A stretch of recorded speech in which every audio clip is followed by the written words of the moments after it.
Guys, I hope the audio is all right. It's through my phone.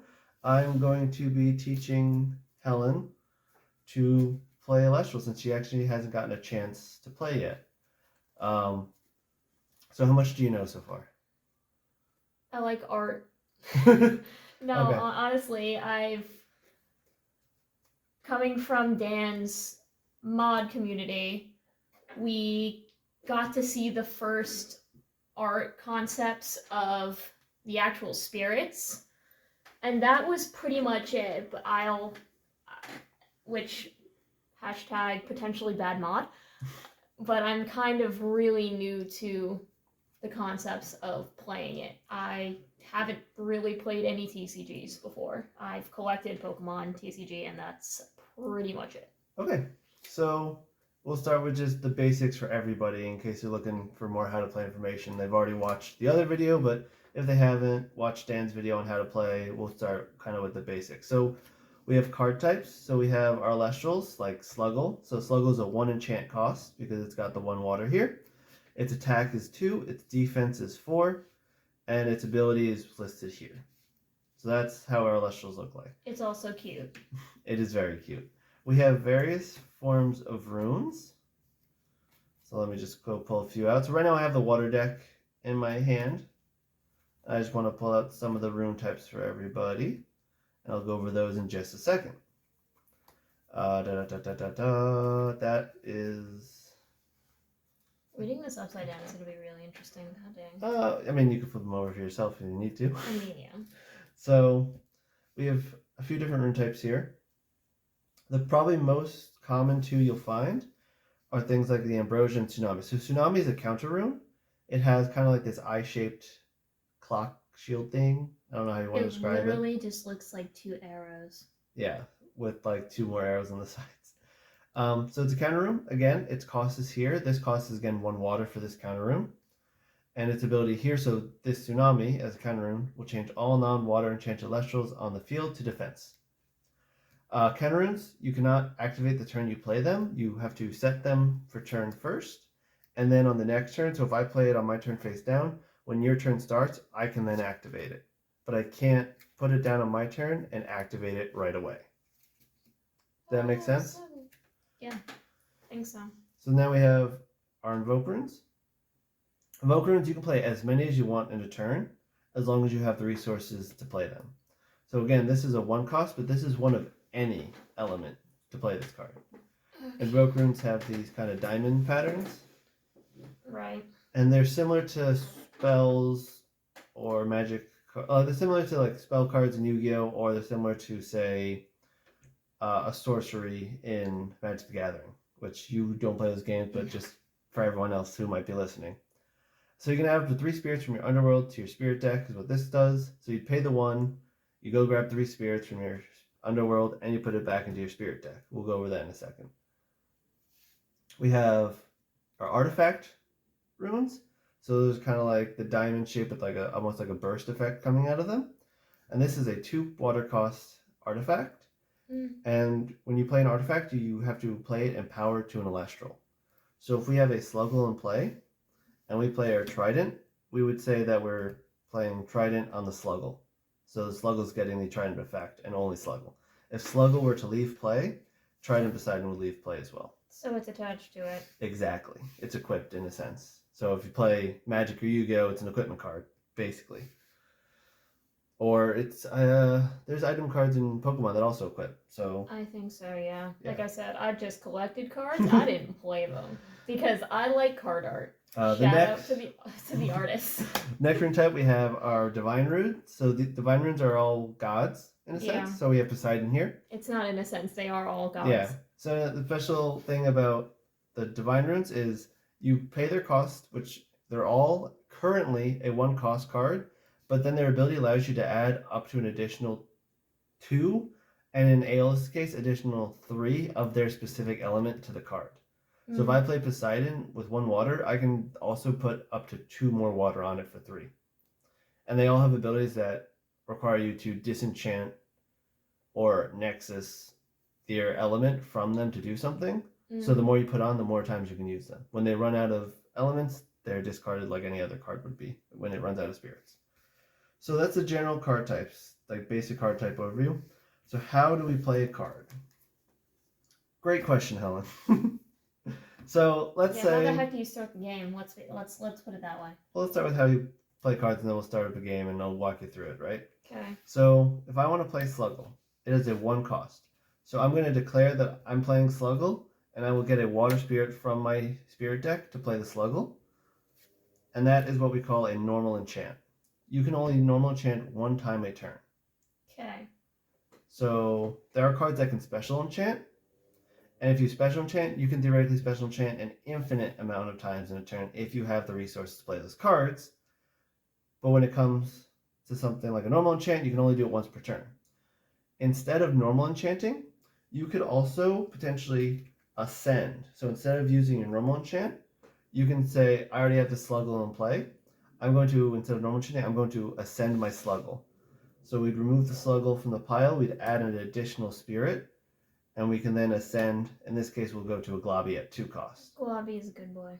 We cannot, if Globby's in our hand and nothing on the field, say I'm going to normal enchant a Globby, put 2 Leviathan from our Spirit deck in play, and play Globby. You have to evolve it. We have to basically go from steps, so a 1 to a 2 to a 3. It's evolving in Pokemon. Or, example, let's say I played Sluggle last turn. Yeah. And I play Poseidon with 1 Leviathan on it.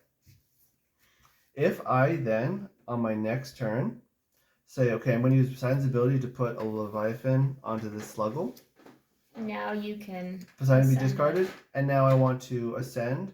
I can ascend, because now it's a new turn. I can put, so to ascend, I'd have to put 1 spirit onto my card. Always, when you ascend, you have to take a spirit from your pile as a cost to ascend and put it on the card you're ascending. Okay. And I can now ascend to, Globby again, but Globby's at 3. It has 3 spirits on it, which is 1 more.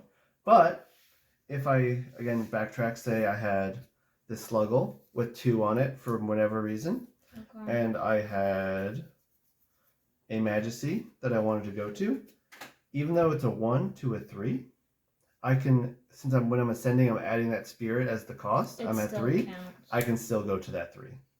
We don't specifically have to go 1, 2, 3. We can go. As long as you have enough for it, you can. Exactly. So we can go 1 to 3. We can go 2 to 3. We can go 3 to 1.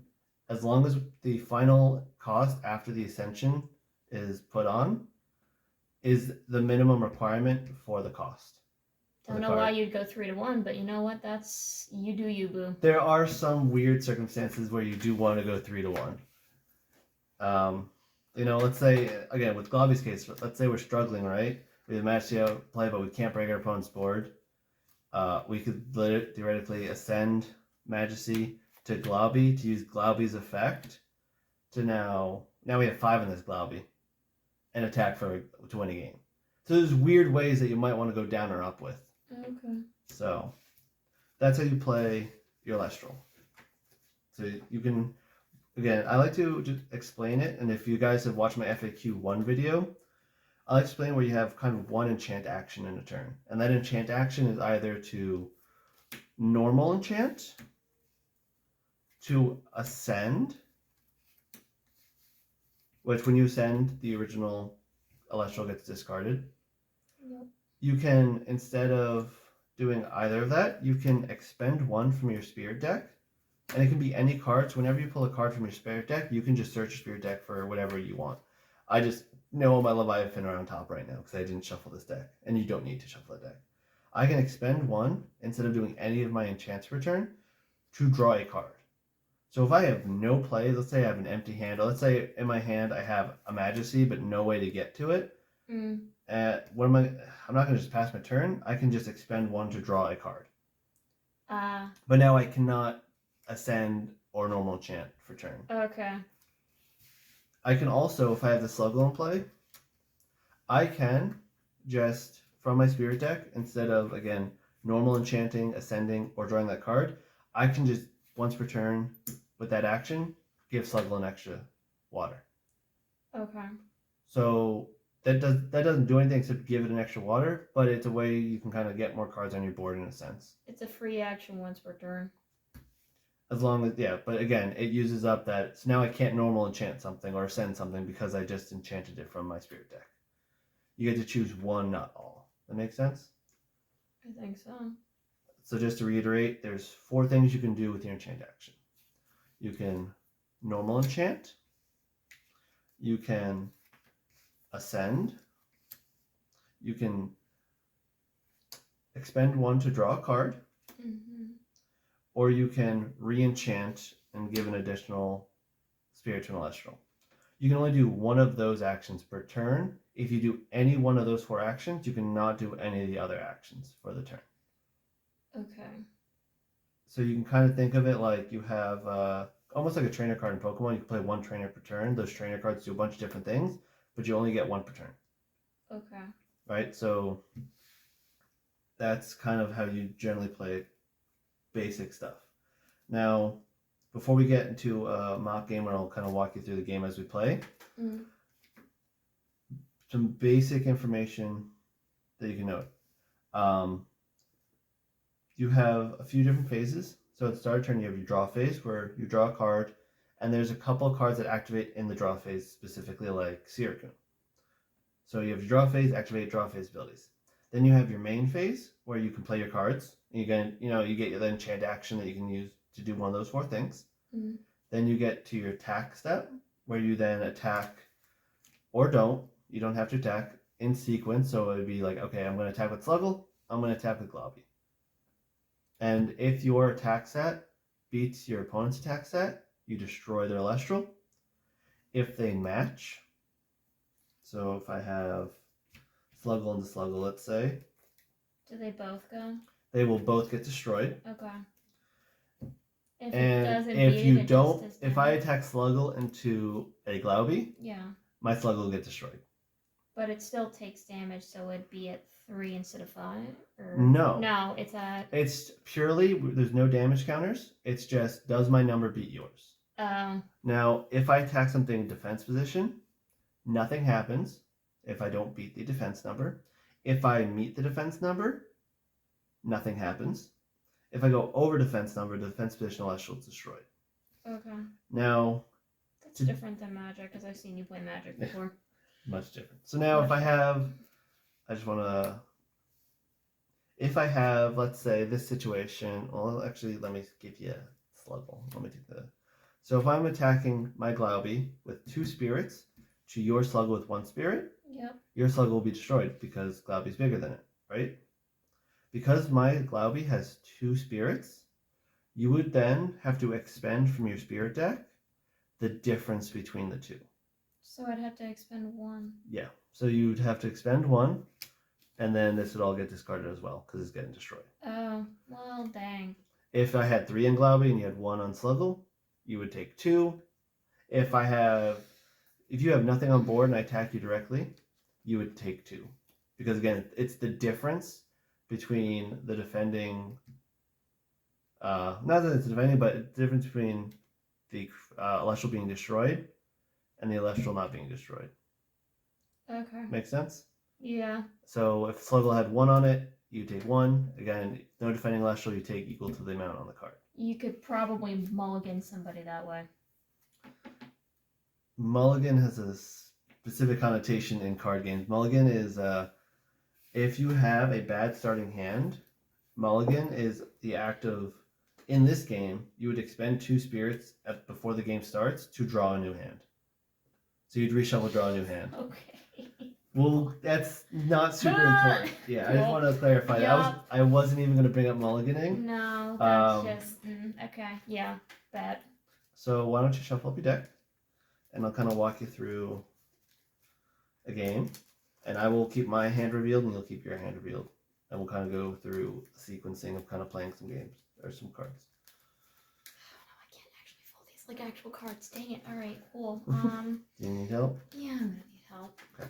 I'm used to shuffling actual decks of cards that don't have sleeves, so yeah, I can't bend these. What I like to do is what's called a mass shuffle. Everyone kind of has their own different shuffle things. Some people like to shuffle in piles. Personally, I like mass shuffling because generally 7 to 8 mass shuffles is enough to fully randomize a deck of cards. Cool. Solid. Thanks, Penn and Teller. I watch a lot of this stuff, and yeah. So I used to do pile shuffles. I'm like, oh, it's never gonna get randomized if I do mass shuffling. Mass shuffling is significantly random. It doesn't feel like it, but it does sufficiently randomize a deck. And then sometimes you throw in a couple pile shuffles here and there and remash if you don't feel comfortable. So there's a shuffle deck. Okay. So start a game. We'd roll to see who goes first.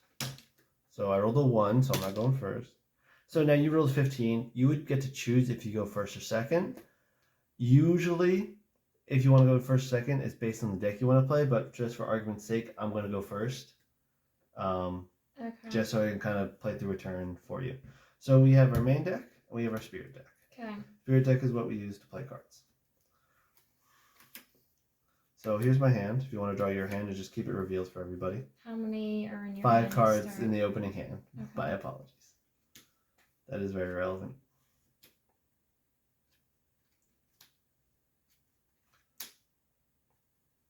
I have no idea if everyone can see this. It should be fine. Okay. Yeah, we're fine. Okay. As long as you stay on your mat, you're fine. Cool. So, my opening hand, I like my opening hand. I'm going to keep it. Now, in an actual game, I would say to you, you'd probably want to mulligan that hand. But because I don't want to keep this complicated, you're going to keep that kind of meh hand. So Why it's May, I have no idea. We'll find out. Next time So- on Dragon Ball Z. the reason this hand's kind of awkward is you have P-Gust, which is a low attack, low defense thing with a good ability. And you have a 2 cost and a 3 cost that are going to be difficult to get to because the P-Gust is low in stats. So the Yeah. P-Gust will probably get destroyed by something. But for argument's sake, you wouldn't know that. So I'm just gonna play out my turn. So Yeah. because I'm first, I will not draw a card on my turn, and I cannot attack on my turn since I'm first. Is there a max hand size or no? There is no max hand size. You could literally have your You entire can deck literally in your have hand. your entire deck in your That's hand. horrifying. The Cool. most cards I've had in my hand at once is about 18 cards. Because I had 3 Afros in play, and I just Nexus shuffled all of them. But that's besides the Too point. many big words for me right now. So, all right. So for my turn, again, I don't get to draw because I'm going first. I'm going to play Foamy. So I'm declaring I'm going to play Foamy. And you would be able to respond to me saying I'm going to play Foamy, but you have no cards in play right now, so I'm not going to ask you for a response here. So I'm going to play my Foamy in attack position. And I'm going to play my Counter Rune Tsunami face down. And I'm going to play my Divine Rune Poseidon also face down. So any rune can be played face down, but the only runes that can be activated on my opponent's turn from a face down position are counter runes. Okay. So like even though this Poseidon is face down, I won't be able to activate him on your turn, only on my turn. Right. But I'm putting him face down You don't want me to because I don't want you to know that I have something that might be an answer. I might be mind gaming you. Like you don't know what these cards are. No. Normally you wouldn't, but my hand's revealed. I have no idea what you're talking about. I just blacked out for 5 seconds. So you don't know what I have face down. So on my end, I have a Tsunami face down, Poseidon face down. I don't want the Tsunami getting destroyed. So I'm going to put some extra cards face down to kind of throw off my opponent and make them think I have more than I do. Or to potentially keep a card I want that's face down protected from like your interaction. Okay. That makes sense? So I'm mind gaming you. So you don't, it's basically just me kind of trying to fake you out. So I'm playing a card that I can't actually activate on your turn face down to mess with you. Okay. So now that my main phase is done, because I don't want to do any more actions, I would go to my combat step, but I cannot attack because I went first, and I'd pass to you. Since you're starting your first turn as going second, you get to draw a card.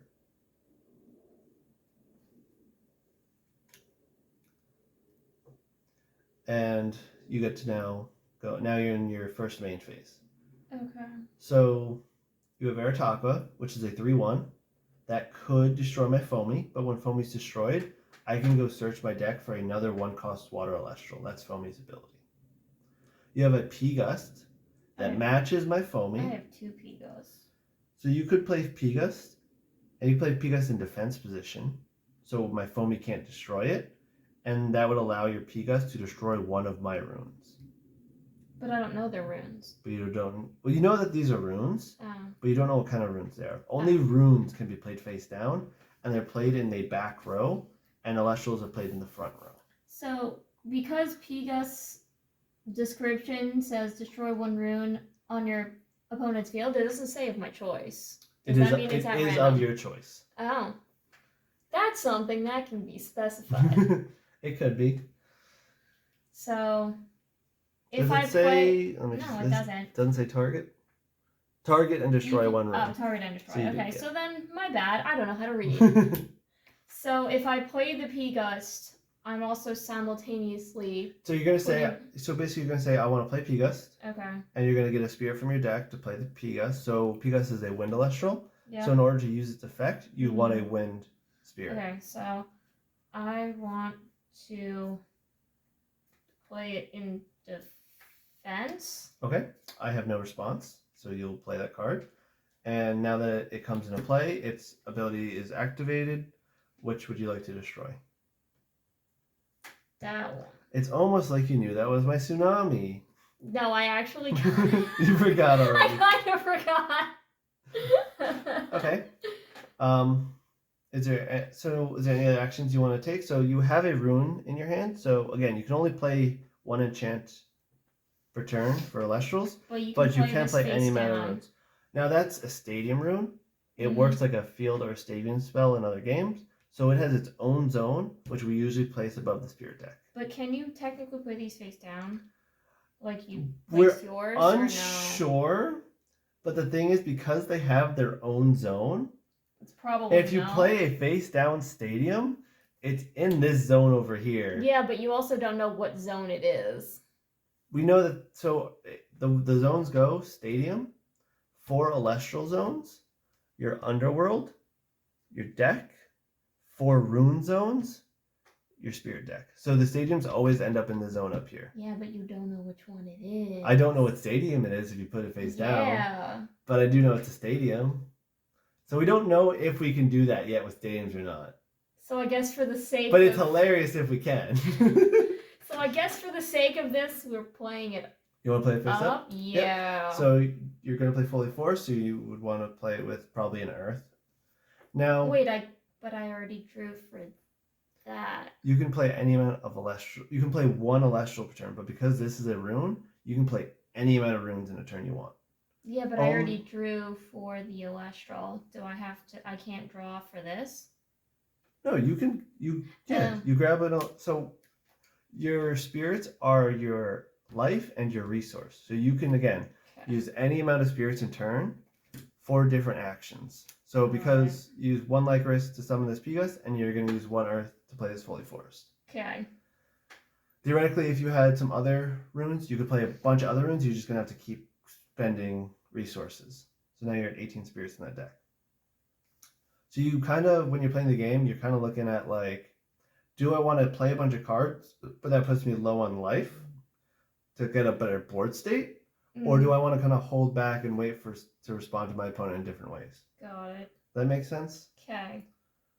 You have any questions right now? I think I'm good so far. So then I end turn. So you would go to combat, but you're in defense position, so you can't attack. Right. And then you'd end turn. Yep. Okay. So I'm going to now draw for turn. That's a great draw in this situation. So I'm going to now use my enchantment action. I'm not going to normal enchant. I'm going to ascend. So simultaneously when you ascend, you would be destroying the Elestral that you're sending from, and then playing what you're sending to, as well as the spirit that you need for it. So that Glavi has 2 spirits on it, and it has an ability that is activated because I have 2 water on it that says I can enchant an additional water to a rune or Elestral on your field, and if I do, I can successfully, or if I enchant that successfully, I can draw a card. So I'm going to do that. So I'm going to add a Leviathan from my spirit deck using Glavi's ability and draw a card with the ability. That make sense? Yes. So Glavi lets me put a spirit from my spirit deck onto an Elestral in play or a rune in play, and draw a card. That's what Glavi's ability is.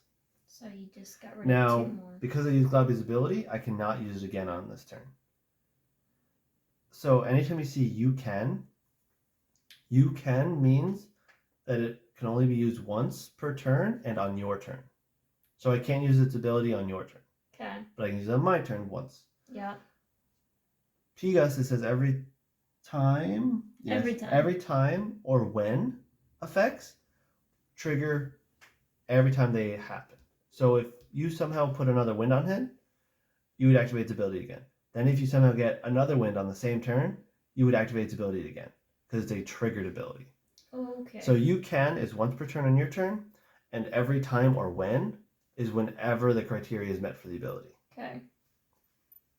Now I'm going to flip over my Poseidon here that I tried to mind game you to keep my Tsunami in play. And because Poseidon has the ability to go from either 1 to 3, I'm going to put 2 Leviathan on it. I'm actually going to put an additional Leviathan using Poseidon's ability on my I don't Glaubby. like it. There's too many. I don't like it. Now, I can't play any cards in my hand because I have only Elestrals in my hand and I've already ascended for turn, so I can't play any other normal enchantments. So I'm going to move to my attack step. I'm going to attack your P-Gust and destroy your P-Gust since I have 5 and he has 3 defense. Now, because you're in defense position, you will not take the difference. But I also... This all boosts Elestrals on the field. with Earth. Oh, well, dang. That has wind on it. Oh, well, and that would dang. only have put it to 4 if it was Earth. Oh. But because you're in defense position, you will not take the difference in spirits and damage. Okay. So it just gets destroyed. It just will destroy the P-Gust. Okay. So you won't take additional 3. Your P-Gust is destroyed, the spirit's destroyed. And they're now in your underworld. And Bye, small bird. I have no other attacks to make, so I'm going to go to the end of my turn and pass to you. So it's now your turn. Okay. So I draw. Draw, yep.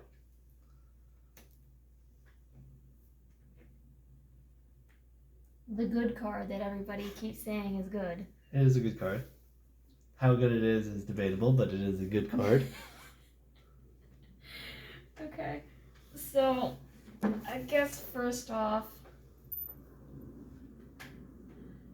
that's a big thing on your board, and I So it's a don't 5 attack. like it. Yeah. Now, one thing is, you have Nectar of Gods, which draws you 2 cards. Immediately, but I need 2. But you pay 2 to play it.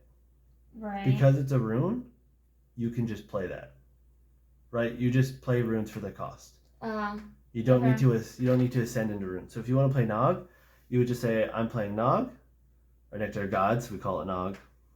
I think it's really stands. That's fair. That's fine. So now it costs 2 to play. So you'd get 2 spirits that you want from your spirit deck to play. So okay. So yeah, whatever 2 spirits you want. I'm gonna play it. So we're gonna do.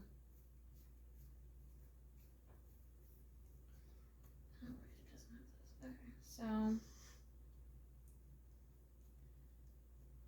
let's do 1 and 2. Okay. And then you would draw 2 cards, and as it resolves, you would discard all the cards you used to pay for it. Okay. And then I'm gonna do that. That I can do. Yep. You can set as many runes you want face down per turn as you want.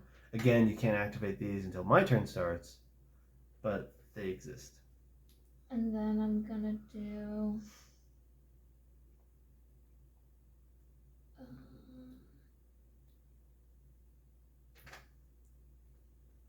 What if I'm gonna put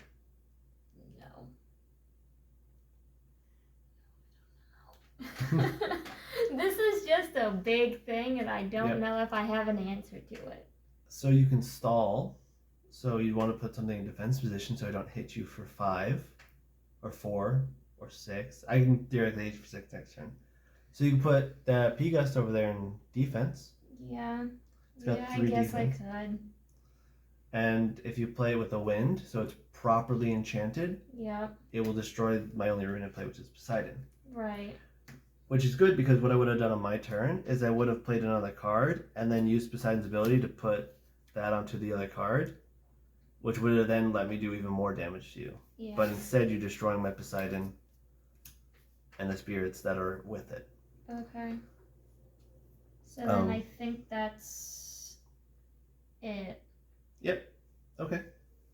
Now another thing you could have done is you could theoretically play P-Gust. If you say didn't have a wind, how would you play the P-Gust? You can. You can't. You can, but you wouldn't get its ability. So in order for the ability to be activated, you need to have the right spirit for its ability. Okay. So for P-Gust, you need to have at least one wind for its ability to activate.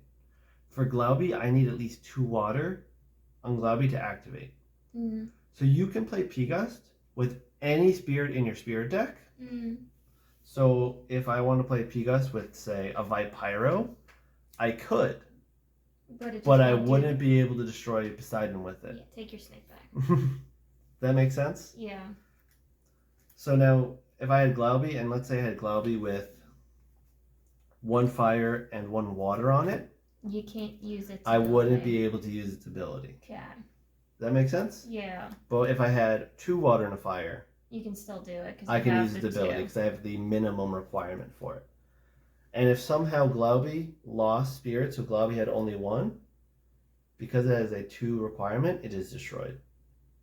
Oh, well, dang. So if I were to Nexus with a card ability to move my spirit to something else, and I left Glauby without 2 spirits on it, it would be destroyed.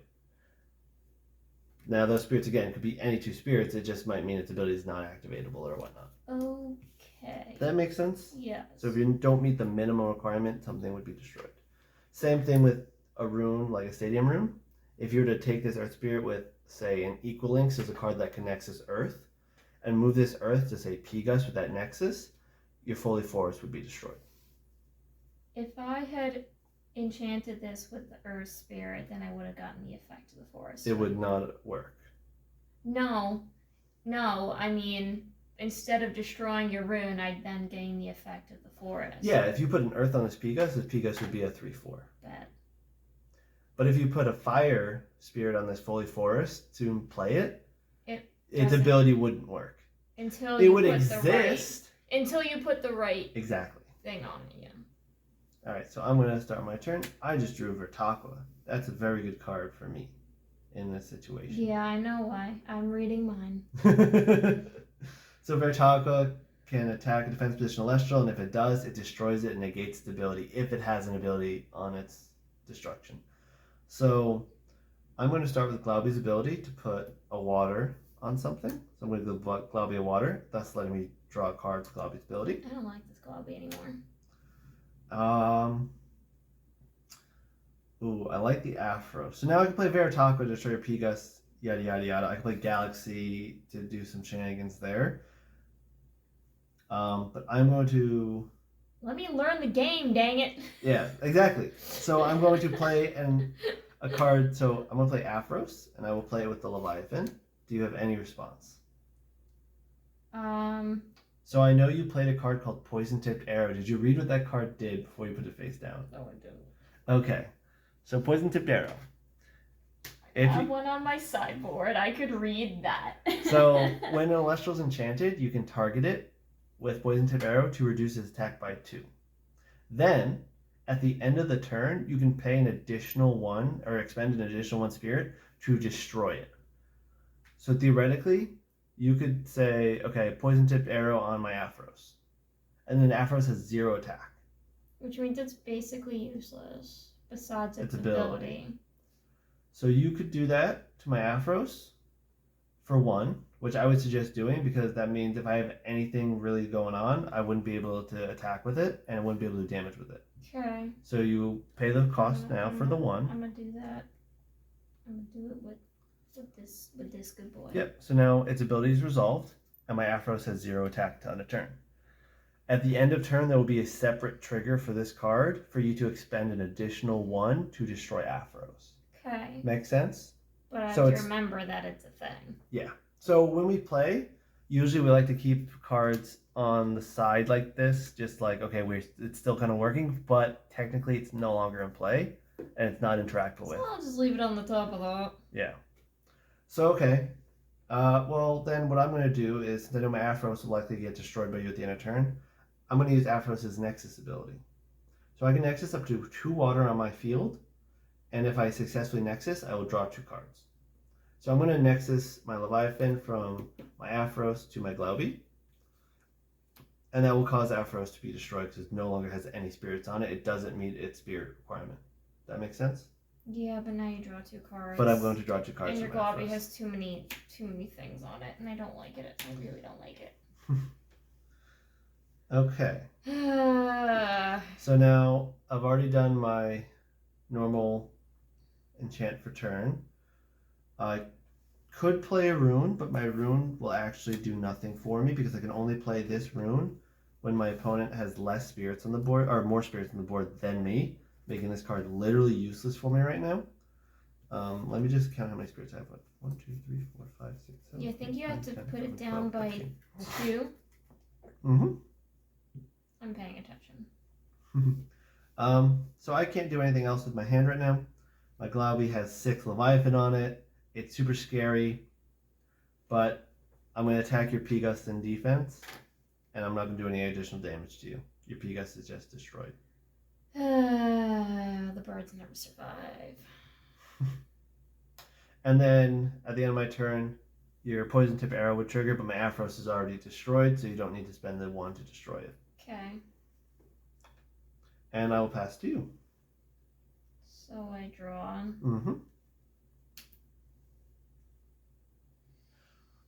Huh.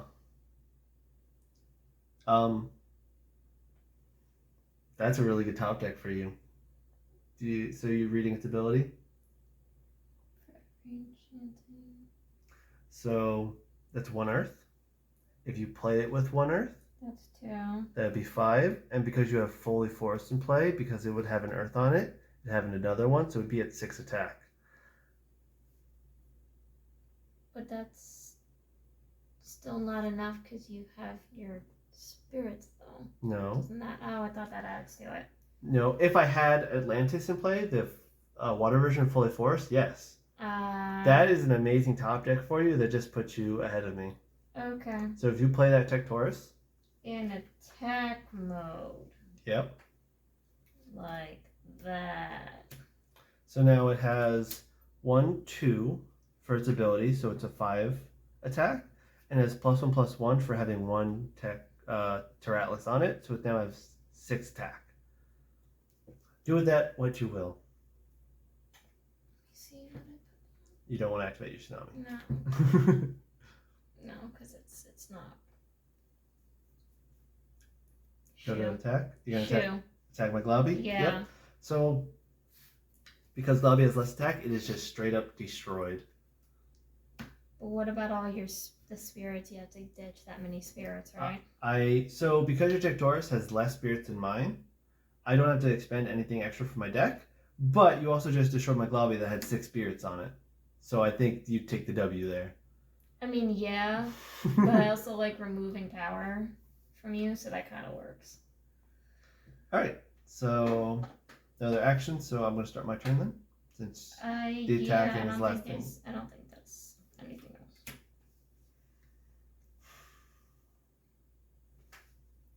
else. Okay, so then I'm going to play a Resting on Your Laurels, since you have the most spirits in play right now. But you have to put a spirit on it. Yes.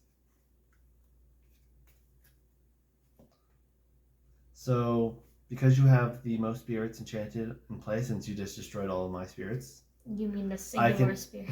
I can activate, well, I had single Elestral with 6 spirits on it. I can now activate Resting on Your Laurels, and I will use that to destroy your Tech Taurus. So Laurels destroys the lowest enchanted Elestral, and if it's tied, you would decide, but because you only have Tech Taurus in play, it'll destroy your Tech Taurus. Well, that's not very nice of you. I'm trying to win. And then, You already. Oh no, that was your rune. So you haven't played an Celestial yet. Correct. You have Ritaqua. I wouldn't know you had Ritaqua, but You know nothing. I know nothing. You know nothing. I know nothing. So if I didn't know what you had in your hand, I think what I would do is go to play my Galaxy. So Galaxy is a 2/5, and because it's properly enchanted, its ability is working. And as long as it's enchanted, all attack and defense position stats for water enchanted Elestrals are swapped. So instead of a 2/5, this is a 5/2. I'm going to move to my combat, and I'm going to attack you directly for 1 spirit damage. So that means I get rid of a spirit from my deck? Yep, any spirit you want from your spirit deck. Okay. So that's how the attacking... Yep. Yeah, so you have nothing in play, I can works. attack you directly and deal damage equal to the amount of spirits, because the difference is you have 0 spirits that I'm attacking into, I have 1 spirit, you take 1. And then that would be my turn. Okay. Draw. That's a solid card.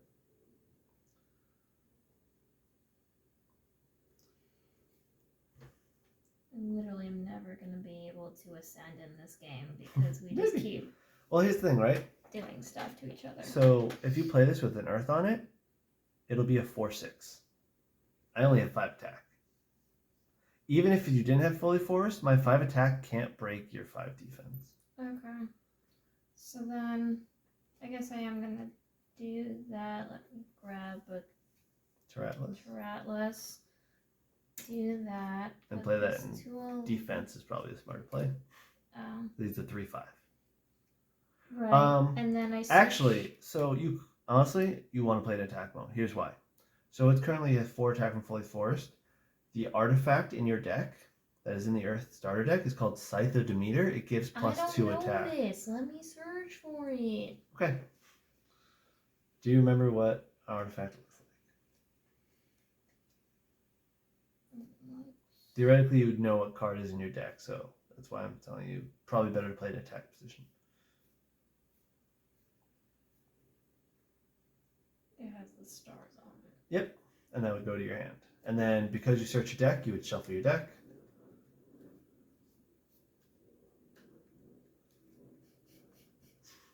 You'll get used to it eventually. Don't worry about shuffling a ton. We're just learning right now. So anytime you look at cards in your deck, you would shuffle your deck after the ability. That's just part of the search rule, if that makes sense. Okay. So it's not going to explicitly tell you to shuffle. It's just going to be search, and if you searched, you would then shuffle. So Scythe of Demeter gives the enchanted Elestral +2/+3, and if it destroys something, you get to put a Teratlus from your underworld back to your spirit deck. If you have a Demeter in play, you get to get 2 Teratlus back when you destroy something. Mm-hmm. So, since you're still learning, I'm going to tell you, you're at 4 attack. If you put Scythe of Demeter on your Sprouter would be at 6 and would beat my Galaxy's 5. But I can't play it because I need 2. It's a rune. So I'd have to just so you expend can. 2. So this rune stays on the board. So just like Fully Forest is enchanted, you can just enchant this for 2 onto your board. So artifacts, the only cards that leave play right away are counter runes and invoke runes. Everything else will stay on the board to some extent. Does that make sense? Yeah. So again, this is an equipment. It's staying on board with its cost. Okay. I'm getting kind of low on spirits, and that's not really great. We both kind of are. I believe I'm at 11 now. But when you destroy something that's equipped with or empowered by Scythe of Demeter, you'll get a Teratlus back to your spirit deck. So you'll heal 1. Make sense? Yeah. So then, in this case... So you want to go to combat? Yeah, that's because the Scythe is affecting Sprouter, and then Sprouter's going to attack Galaxy. Okay, my Galaxy's destroyed. It's at 5 attack. You're at 6. And then your Scythe of Demeter ability will trigger, and you get to return a Teratlus from your underworld to your spirit deck. Okay. I will draw for turn. That's everything. Yep, once you attack, your turn's basically going to be over when you're done attacking.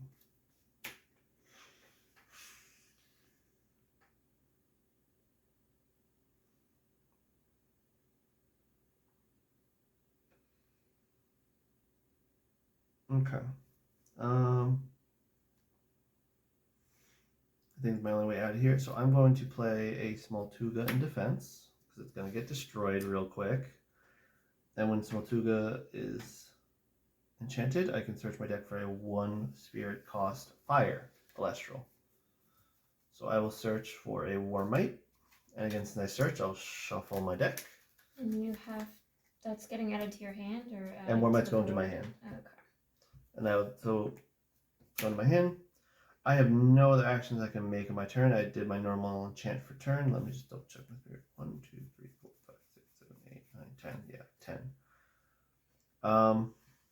I can't do anything, so I'll pass turn. Draw a card. I think I know what I want to do. So Okay. I want to do this.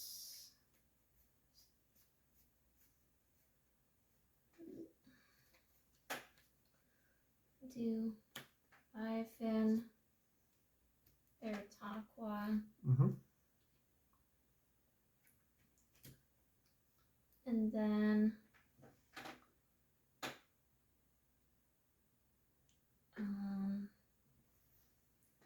wait, I probably goofed it because now it's not going to do anything, is it? What? If I use Veritaqua to attack Smoltuga, it's not going to do anything, is it? It would destroy my Smoltuga. Veritaqua destroys it with its ability before the actual attack. Or you can attack with Sprouter to destroy Smoltuga, heal 1, and then Veritaqua directly at me. Yeah, but this also has more attack right now. Right, but because Veritaqua's ability, it doesn't matter which one you attack, Smoltuga will get destroyed by either of them.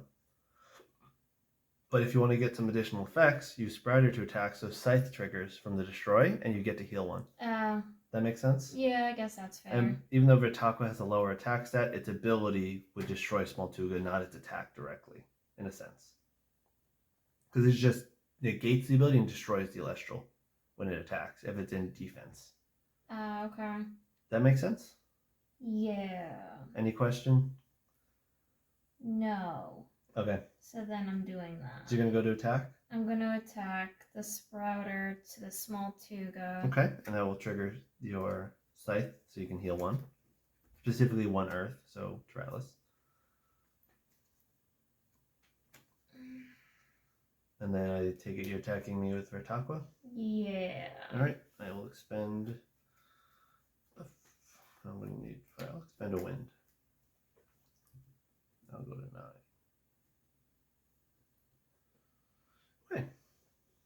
And then you have no other attacks. I will draw for turn.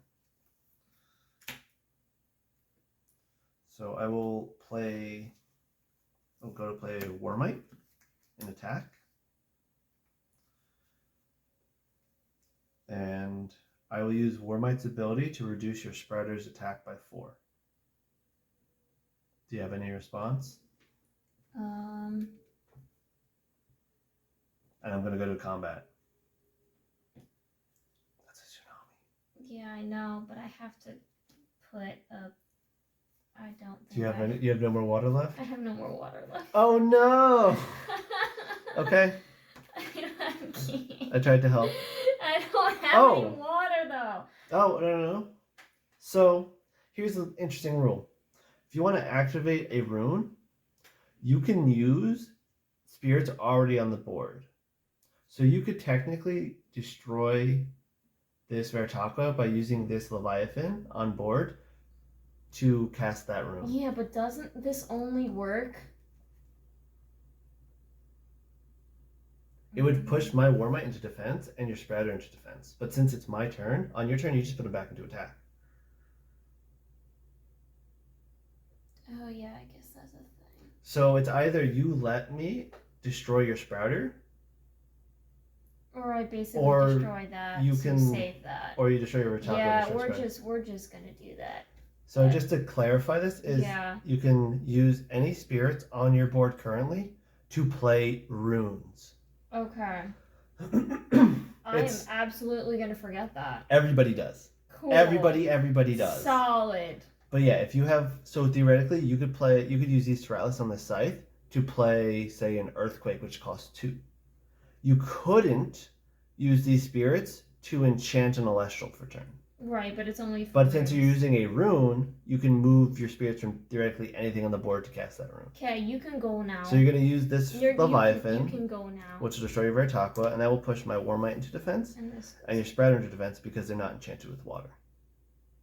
Right. And then this would be Expended. But now, so Tsunami says it cannot change positions this turn. It's still my turn, and I went to combat. So you did that on when I went to my combat step. Right. So I can't do anything now for the rest of my turn. Okay. I will pass my turn to you. So then I move this back. Draw first. And now on your turn, you can choose to put this into attack or leave it in defense. But you can't put it into attack, then put it in defense, put it in attack. You can only change its position once per turn. That make sense? I can put it into attack, but hold off on the. Yeah, you don't have to attack right away. Okay. So You just now during your main phase, you can swap your attack defense position per Elestral once a turn.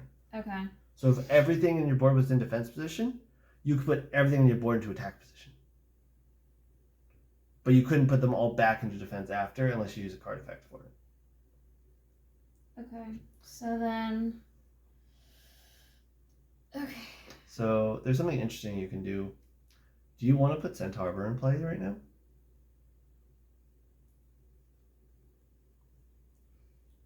I think I know how we're getting to this. Because I'd have to.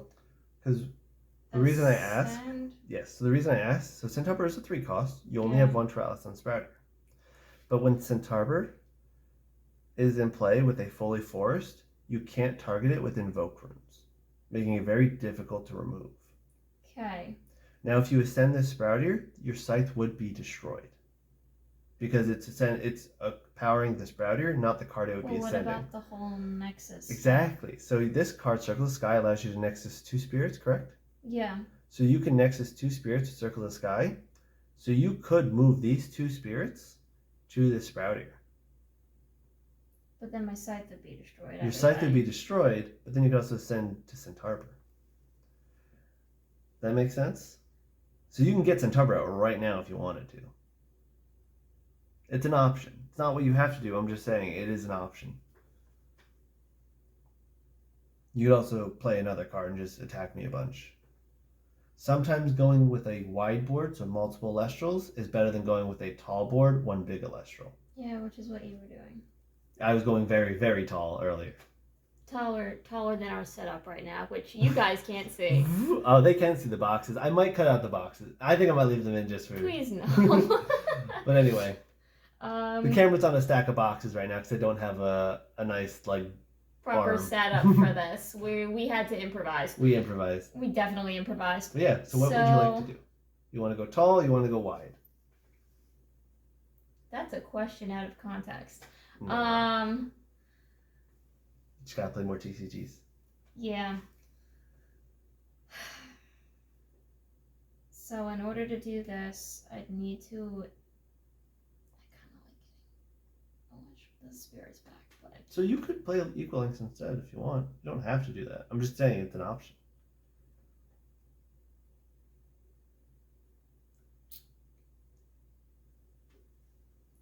No, I think I am gonna go for it. So I'll do this. I'll play Circle of the Sky, which puts me to 9. Shift these 2 to Sprouter. Which puts Sprouter at 3. Destroys the Scythe. And then you draw a card with Circle the Sky. That's its other ability. You Nexus and then you can draw a card. The Ironing. That's expended. Yep. And then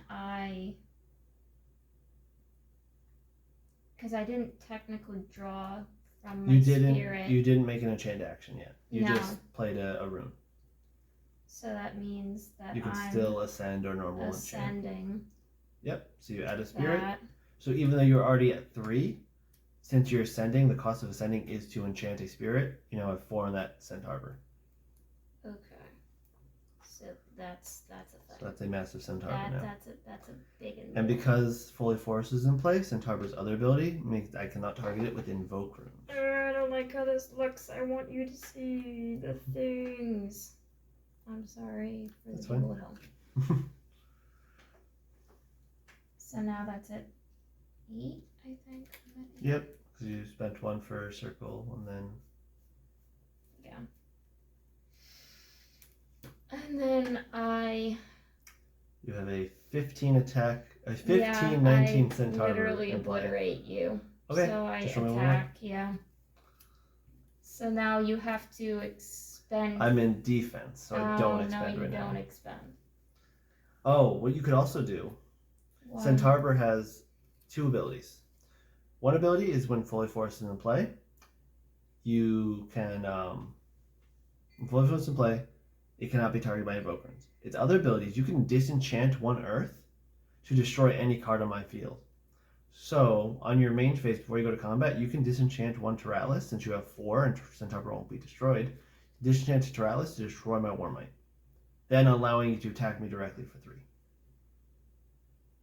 And put me at 5.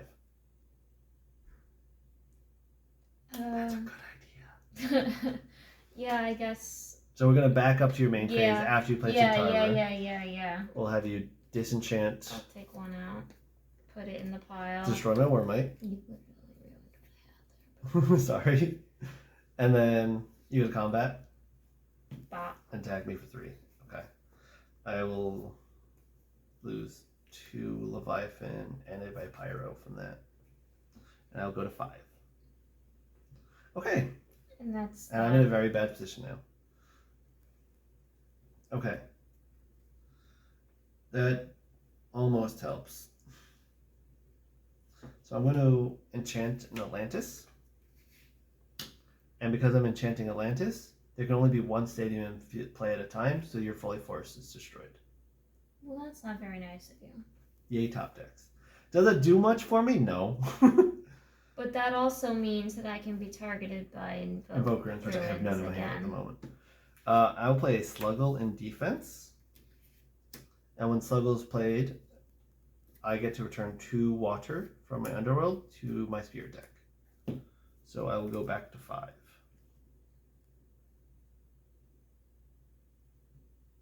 And my Sluggle is at 5 defense, which is nowhere near enough to live, but something. And I will pass my turn. What does Atlantis do? It's the same thing as Fully Force. Gives +1 to water enchants. Okay. So then draw a card.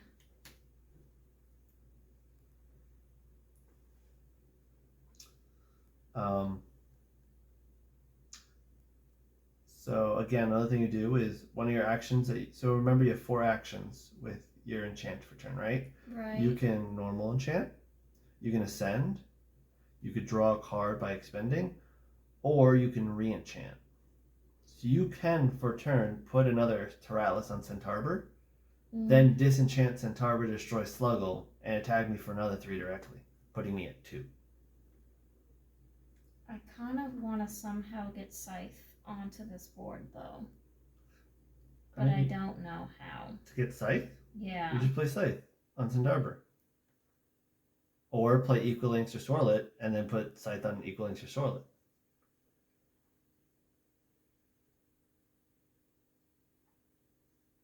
Does that make sense? Yeah, I think so. You have Scythe in hand, so you can just play Scythe. Remember, artifacts, runes in general, you can just play for their cost. They don't need to go 1, 2, 3. No, I know. But I'm also thinking about spirit cost, because I don't exactly have a way to pull them out like you do. Sluggle is just your reloop for spirits right now. No, Sluggle's ability only works when I first play it. And you can just destroy Sluggle this turn. Okay. There's a modicum of ways that you can destroy the Sluggle right now. So then I'm going to... Actually, can you right now?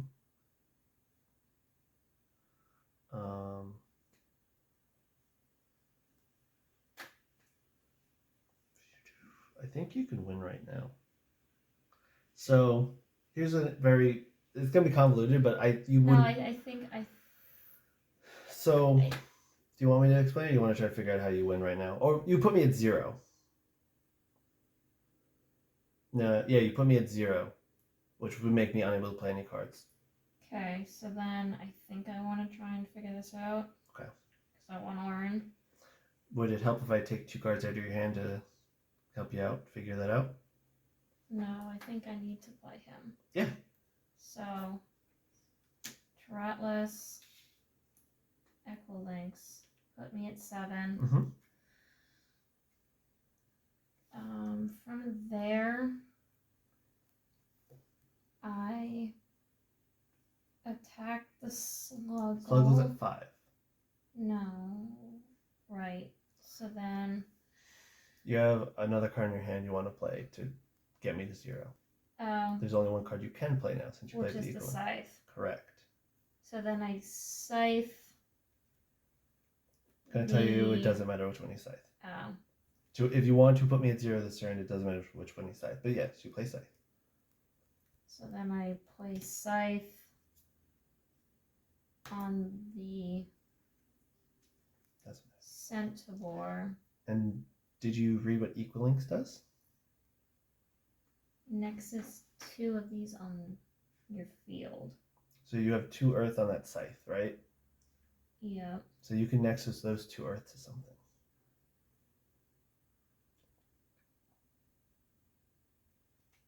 Oh. Oh, I think I get it. So if you put those 2 Earth onto Centaur, that would destroy my Atlantis with the Equilinx ability. But then this doesn't go into effect at all. Your Scythe would be destroyed, correct, but you're winning the game. Okay. So do you want me to walk you through the rest of this play? I think so, yeah. Okay, so this is your board. You use Equilinx ability to Nexus 2 Earth from your Scythe to your Centaur. Centaur is now at 5. And that will destroy my Atlantis, which honestly doesn't matter, that's being destroyed. So let's just slide this out a little bit so people can see. All right, so you now have 5 on there, 1 on the Equilinx, and I have 4 defense. So that Equilinx still can attack over. But if you disenchant 1 from Centaur to destroy my Sluggle, you can now attack me directly for 4 and 1. That's 5. I lose. I go to 0, and I have no board state. I lose the game. So then, yeah. GG. Top deck. Yeah. All right. So do you want to try one without showing hands and just play one out? Yeah. Yeah. I have to resort everything, don't we? Yeah, just get all your spirits out of your discard pile. And just make sure you have 20.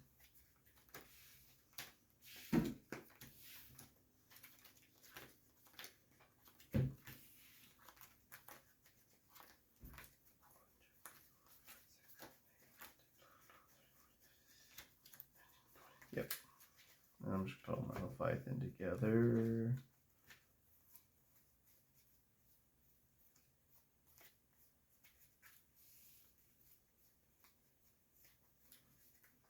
Yeah, I think that was 20.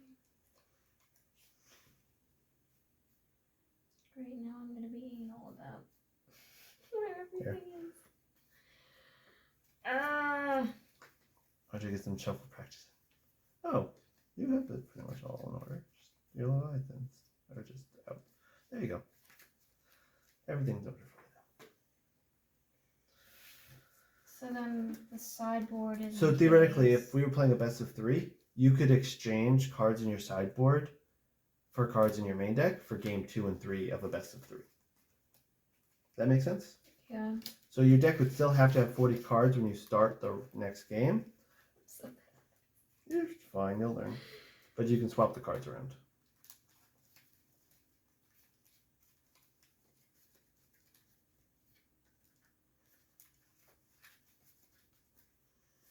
it's like I'm making a pile of just spiky hair. You're learning, you're getting there.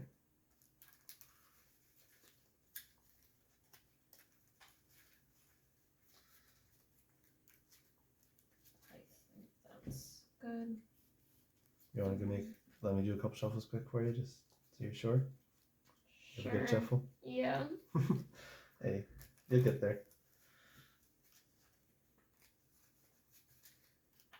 I'm used to shuffling 100 card decks for Magic, so. That's fair. 40 cards, nothing. There you go. Oh. So let's roll for first. This is actually a random die. That's a spin down, so we can roll the random. I could have gotten a 1. You never know. That is a 20, though. Would you like to go first or second? I think I want to go second. Okay, so I will go first. So the perks of going second allows you to draw an additional card on your turn and attack. 5 in 5. your hand? Yep. Do you like your hand? You have some cards you can play, some runes, some Elestrals, etc. I think I have enough to work with. Okay. Sometimes it's what you need. So I will start my turn. I will go to play a foamy with 1 water. And if I'm playing fast, you don't have to match my pace. Obviously, I've played much more games than you. You played okay. more Elestrals and you played more TCG, so Yeah. yeah. And I will end my turn there. And for the folks at home, that's my hand right now. So on your turn, you can draw a card because you're going second. That's a thing. That's a thing. That's a card. Okay. Let's start off with... Let's not do much here. So what we're going to do is I'm going to... That is not the right one. Where are you?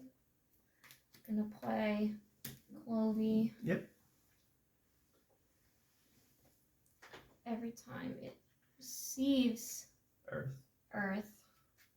I can draw a card, so I can draw another card. Yep. And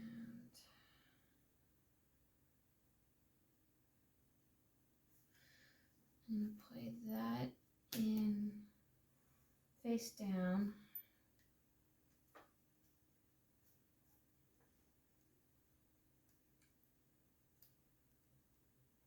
And then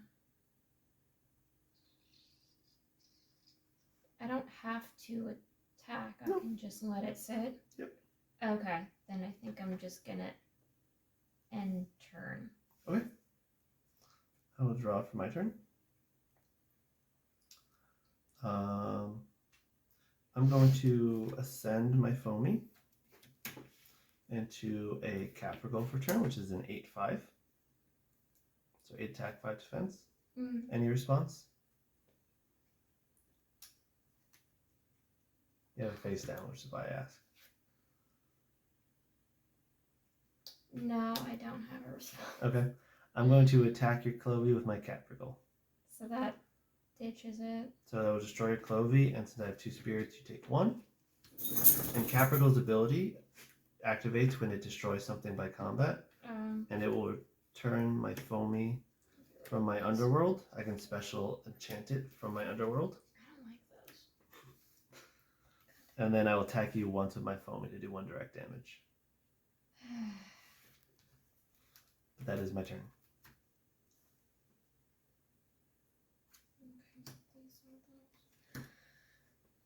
Okay, so then I draw a card.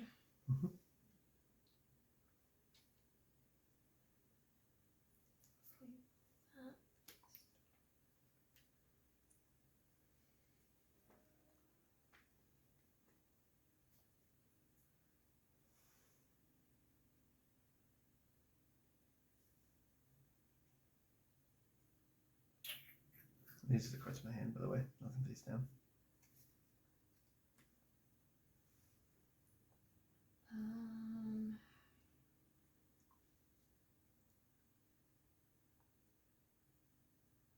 Okay, so then I'm gonna do some. Oh, that's not right. All of them are on the bottom. Okay, So then I'm gonna put that in attack. Okay, so he's 4 attack right now. Yep. I'll swing at the foamy. Okay. So when foamy is destroyed by combat, I can search for a 1 water cost Elestral and put it into play in defense position. So I'm going to look for an Aphros and special change it. Why do I feel like I just made a mistake? Not necessarily a mistake, but there might have been a better play. I don't know your hand, so. Yeah, I don't know what face downs you have. I probably should have done this before I attacked, but okay. Well, it's too late now. You attacked, so that's the last action. I will draw. Yeah, I should have done the other. I should have done the thing before I attacked. Yikes. I'm going to play an Actually, Atlantis. that would have been enough. I believe that puts me at 15. Yeah, 15. And then I'm going to use Aphros' ability to take the Leviathan from the Atlantis to Nexus it to here to draw 2 cards. And you're just gonna knock me the heck out with this other And then I will ascend my Aphros. Since I special summoned it last on your turn, I still have my normal enchant for turn. I'm going to ascend to a Glauby.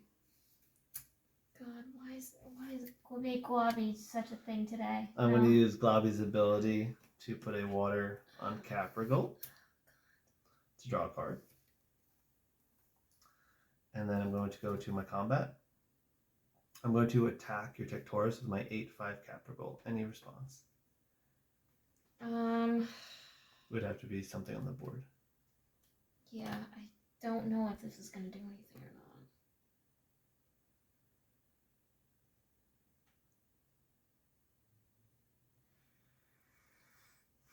not. I don't know if this is gonna actually do anything. Do you want to ask? It's a fun game, casual game. Do you want to show me what card it is? Yeah, it's the poison tip. I don't think that'll You do would enough. have used that when I played the Glauby. So if you want to retroactively do that on my Glauby, I'll let you.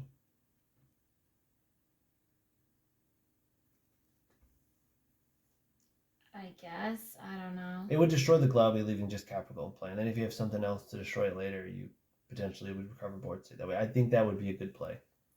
Okay. So I have to. we'll just backtrack here a little bit. Yes, It's fine. You're learning. So then poison tipped earth Mhm. to the Glauby. Glauby. Yep. And then that would go into your discard. I would go to combat. Glauby is at 3 right now. So I'm still going to tap Caprigal to your Tectorus.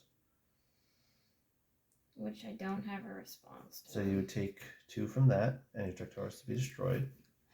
And I again would get my Foamy trigger from Caprigal to get Foamy back in play. I know, it feels real rough right now. And you're going to take 4 additional. I gotta take. So you're taking 2, 3, you're taking 6 damage. Well, I have to take 2 out. And then another 6. Yeah, and then you'd use Poison Tip to destroy Glauby, so I will destroy my Glauby. But if you didn't destroy my Glauby, I would just do that again next turn and be even bigger, and you would just lose. Now you have an option of potentially drawing like an Earthquake or some other removal card and stay in the game. Does that make sense? So it feels bad to lose the 2 to destroy the card, but at least now it's gone, and I can't hit you for 4 or 5 on your next turn, or on my next turn. Right? Mm. That's why I recommend, even though it feels bad to take that much damage with Poison Tip and stuff, it's generally useful. I think I did this right. Wasn't counting, but now it's your turn.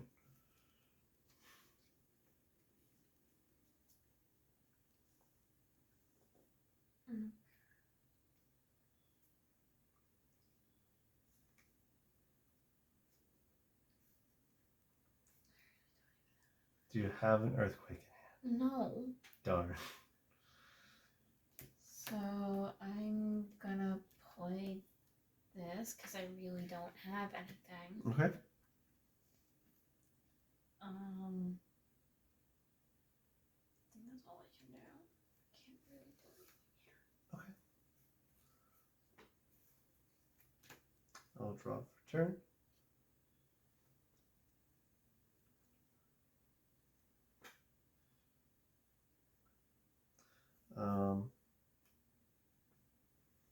I'm going to, again, send my Leviathan, or my Foamy, into a Glauby. Just drew another Glauby. I'm going to use Glauby's ability to give it a water and draw a card. I'm going to play a Poseidon with 1, and then just Poseidon onto Glauby. Glauby's at 4. And then I'm going to attack your Jotaya to destroy your Jotaya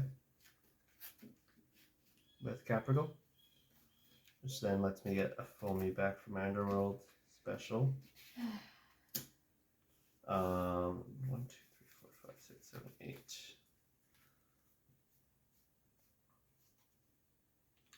And then I will attack you for 5 directly, which puts you at 1. I think that's GG. Alright. Alright, so, I mean, that's generally the game, guys. I hope you guys learned something a little bit. Obviously, I'm going to teach on a little bit more, but I just want to get some basic stuff going on. And I hope you guys watched the whole video. I would appreciate if you guys like, subscribe, and thanks for sticking around.